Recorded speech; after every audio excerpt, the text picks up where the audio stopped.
الحمد لله رب العالمين والصلاة والسلام على سيد الأنبياء والمرسلين أما بعد فأعوذ بالله من الشيطان الرجيم بسم الله الرحمن الرحيم الصلاة والسلام عليك يا رسول الله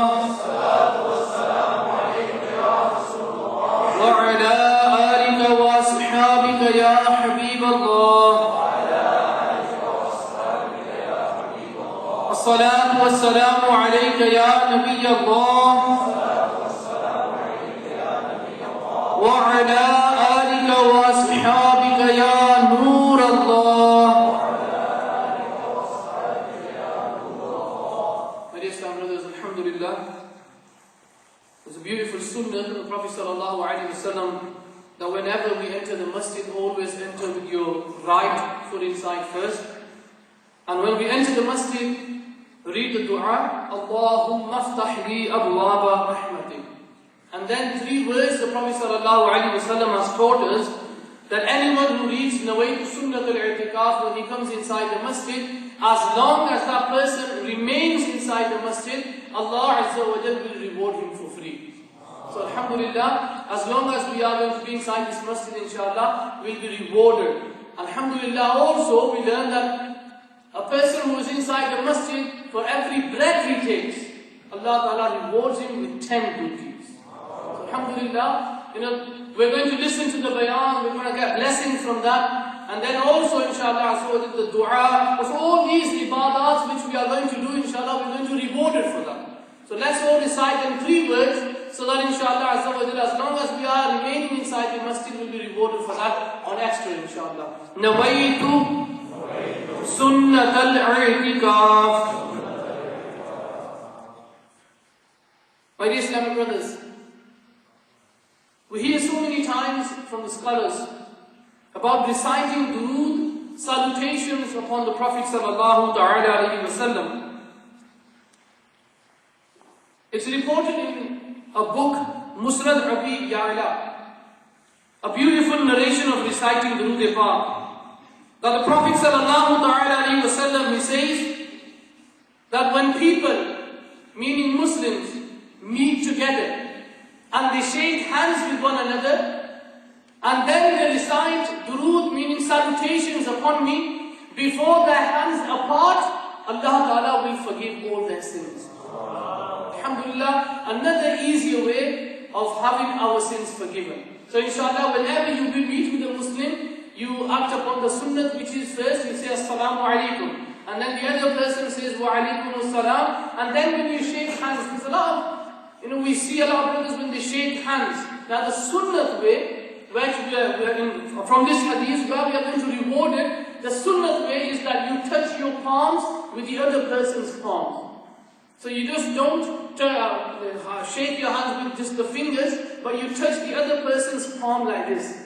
And then, what you do? You recite durood-e-Pak. The shortest durood you can read is Sallallahu ala Muhammad or Sallallahu alayhi wa sallam. Inshallah, before your hands will apart, Allah Ta'ala will forgive your sins. And in this case, these are the minor sins, the small sins a person commits.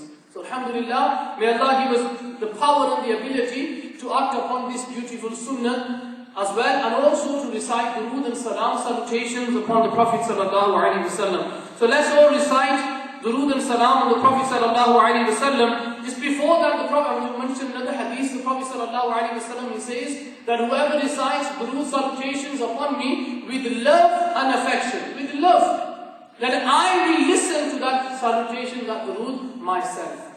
So alhamdulillah, close your eyes and imagine that we are sat next to the Sabz Gumbad, the green dome of the Prophet ﷺ's masjid, and the Roza-e-Pak, the tomb of the Prophet ﷺ, is straight across us. And inshallah, recite the durood salam. Sallu ala al-Habib, sallallahu ta'ala ala Muhammad, sallallahu ta'ala alayhi wa sallam. My dear Islamic brothers, listen very, very carefully. Try avoiding looking around and concentrate on the bayan, inshallah azza wa jal. There will be many things which we shall learn.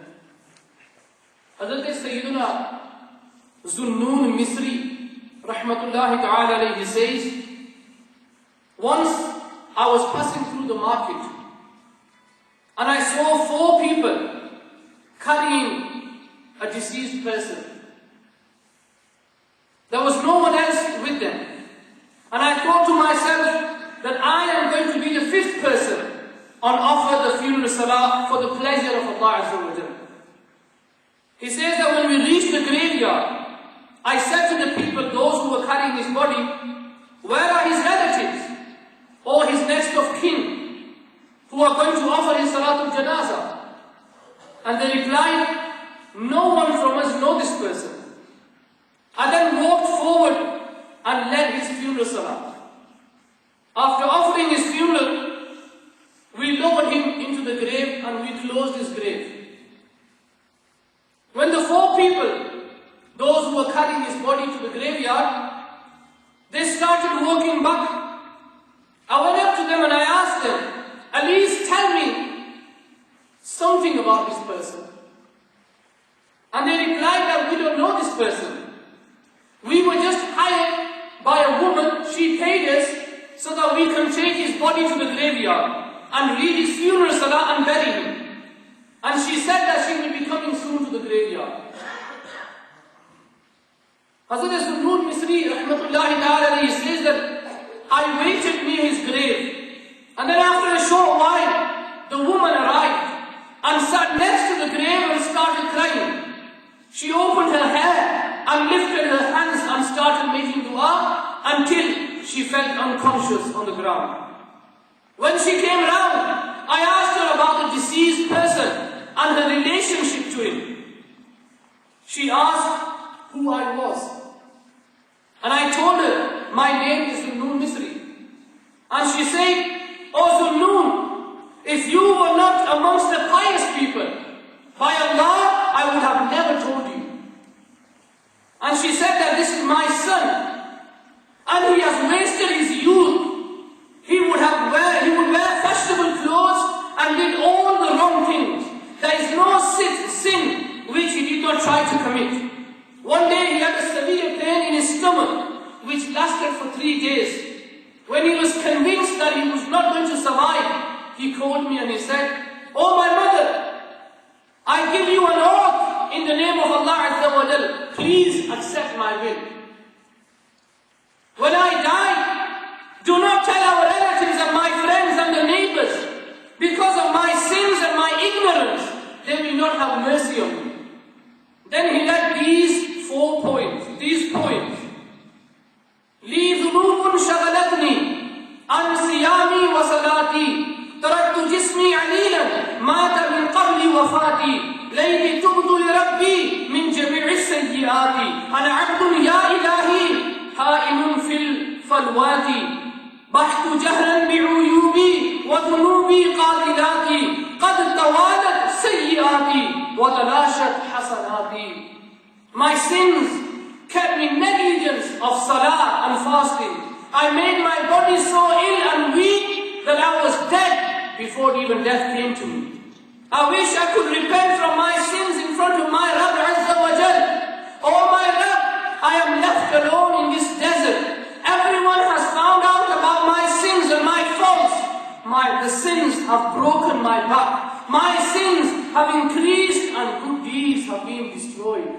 That is the dua. A person who was so repentful, he was so remorseful for the sins he committed in his life, that before he died, these are the wills he made to his mother. And these are the poems he read out to his mother. And we've seen that there's so much remorse and so much guilt in all of these poems. And the woman, she says that whilst crying, while he was saying these poems, he was crying. And he said to me, oh my mother, I have committed so many sins that I have crossed the boundary. I give you an oath in the name of Allah Azza wa Jal. When I die, put one of my cheek on the ground, and on the other cheek, put your foot on that. And then bury me inside the grave. And then lift your hands up in the court and make this dua. Allahumma inni raditu an mufardi. Oh Allah, I am pleased with him. You also be pleased with him.